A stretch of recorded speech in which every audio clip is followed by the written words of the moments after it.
नमस्कार, आपण पाहताय ठळक वार्ता। बदलापुरात तृतीयपंथी व्यक्तीची आत्महत्या, न्यायासाठी समाज आला रस्त्यावर। बदलापूर शहरात एका तृतीयपंथी व्यक्तीने आत्महत्या केल्याची धक्कादायक घटना समोर आली आहे। या घटनेनंतर तृतीयपंथी समाजाने मोठ्या संख्येने एकत्र येत शासनाकडे न्यायाची मागणी केली आहे। या प्रकरणी एका संशयित फोटोग्राफरवर संशय सध्या व्यक्त केला जातोय। बदलापूर शहरात काल एका तृतीयपंथी व्यक्तीने आपल्या राहत्या घरी त्याची जीवनयात्रा संपवली। या घटनेनंतर परिसरात एकच खळबळ उडाली। प्राथमिक माहितीनुसार मृत व्यक्तीला तिचा मित्र मानसिक आजारातून त्रास देत असल्याची घटना यावेळेस नातेवाईकांनी व तृतीयपंथी समाजाने केला।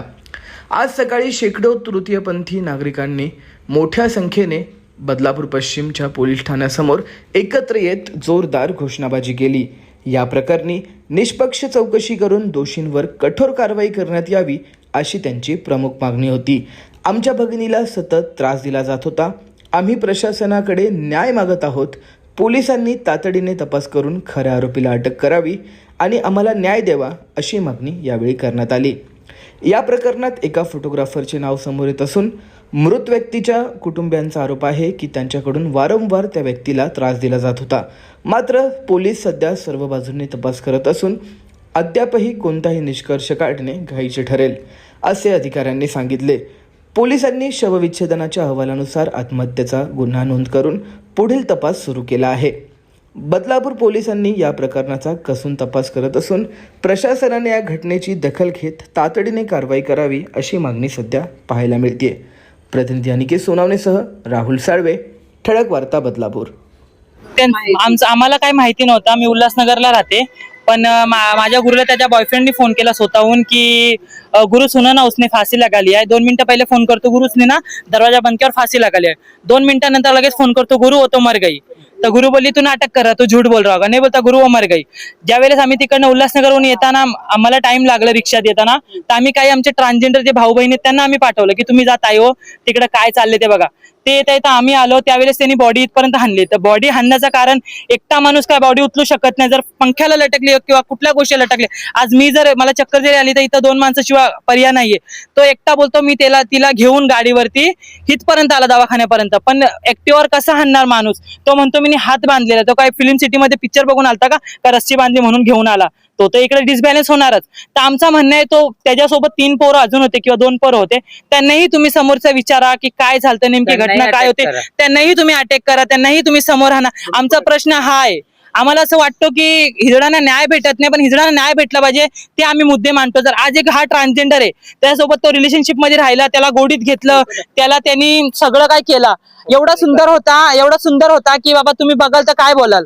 पण त्यावेळेस आम्हाला असं वाटतं की न्याय भेटला पाहिजे, कारण की हिजड्यांना न्याय घरचे पण सुखात ठेवत नाही, दारातले पण सुखात ठेवत नाही। आज ह्यांनी एका हिजड्याचं जर असं केलंय, प्रेमात घेतलं, तिला मारलं किंवा तिला फाशीवर चढवलं, आम्हाला काय माहिती नव्हतं। बघा हे ट्रान्सजेंडर होती, आरती क्या नाम है इसका, आरती विश्वकर्मा। आणि तुम्हाला शेवटचा कॉल तुम्हाला केला होता, तुमच्यासाठी तुमच्यासोबत व्हिडिओ कॉलवर ते बोलले। व्हिडिओ कॉल नाही, नॉर्मल कॉलवर बोलले। नंतर काय तुम्हाला कधी कळालं, काय बोलणं काय झालं शेवटचं? माझी शेज बोलली की सकाळी 6:30 वाजता भेट, आपण दोघं मागायला जाऊ, ईद आहे परवा, ईदला जाऊ आपण मागायला। तर आम्ही रोज सकाळी दोघं 6:30ला जायची। तो मुलगा मला घर दाखवू द्यायचं नाही तिचा, ती कुठे राहते ते घर कोणालाच माहिती नव्हता किन्नरांना, फक्त त्या मुलाला माहिती होता। त्याचं नाव बल्ली कनोजी आहे, त्याचा इथे सॅलून आहे, तो फोटोग्राफर आहे। जसं माझा हिजडा मेलाय तसं त्याला पण फाशीची शिक्षा व्हायला पाहिजे, आमची हीच मागणी फक्त, बाकी आम्हाला काहीच नको। आज एक हिजडा मेला, पोलिसवाल्यांनी पुढे मागे बघितलं नाही। जर पोलिसवाल्यांनी ढील सोडली तर असेच लाखो किन्नर मरतील। वादविवाद व्हायचे का? वादविवाद डेली अंगावर मार कसायचे तिच्या, तो काय डेली मारामारी। बोलायचा की तुम्ही तेरा वो छावा है क्या, तो उसके पास सोने को गई है क्या, क्यों बात कर रही है, असं म्हणायचं। आणि आम्ही जरी हिजडे पण फोन केले तरी तो बोलायचा कुणाशी बोलू नको, तू माझ्याकडे राहा। आम्ही जर त्याला ओपनिंगला जरी नेलं ना, ती काय बोलली माहितीये का, मला तिने फोन केला तर मी काळूबाईला होती। मला काय बोलली ती की अम्मा तू किधर है, कब आ रही है। तो मैं बोले मैं शाम तक आ जाऊंगी बेटा, तो मैं तेरे पास आ रही ईद मनाने को, तेरा बच्चा गया है ना, तो मैं तेरे पास ईद मनाने आ रही है। तो ये लोग सब है ना मेरे घर पे आज आने वाले थे। मेरे से कल 2:05 पे बात किया है उसने। और बोले कि मैं परेशान हो गई, और मैं परेशान लय नहीं. टॉर्चर मैं परेशान हूँ और मुझे बहुत torture माझ्यासोबत करताय माझ्या वो. घरी येऊ देत नव्हता तिला, हा, कुणाकडे जाऊ स्वतःच्या नका. बहिणीच्या घरी जाऊ देत नव्हता. कुणाच्या सकाळी कडे फॅमिली घडी- घडी सकाळी video फॅमिली call. सोबत फिरायला गेलेली आहे ती. करून आहे ना, फिरायला तिला ह्याच्या मुलं विचारायचं गेलेली आहे साथ में. का बाबा ती फिरायला गेली त्यांना घेऊन की रिसॉर्टला चला, तर रिसॉर्टला गेल्यानंतर त्यांनी 10 कॉल केलेत. क्यू गई मेरे को बिना बताए, कशाबद्दल गेली तिने काय त्या बहिणीनं सांगितलं नाही, पण बहिणींसमोर त्याचे 10 कॉल आलेले. ती उतरल्या 6 वाजता बहिणींना बोलली की दीदी तुम लोग काही बदलापूर से जाओ, मैं घर पे जाती हूँ. आणि 6 वाजता तो तिला घेऊन रूमवर जातो आणि नंतर म्हणतो का फाशी लावण्याच्या टायमाला मी नव्हतो. असं कसं घडणार?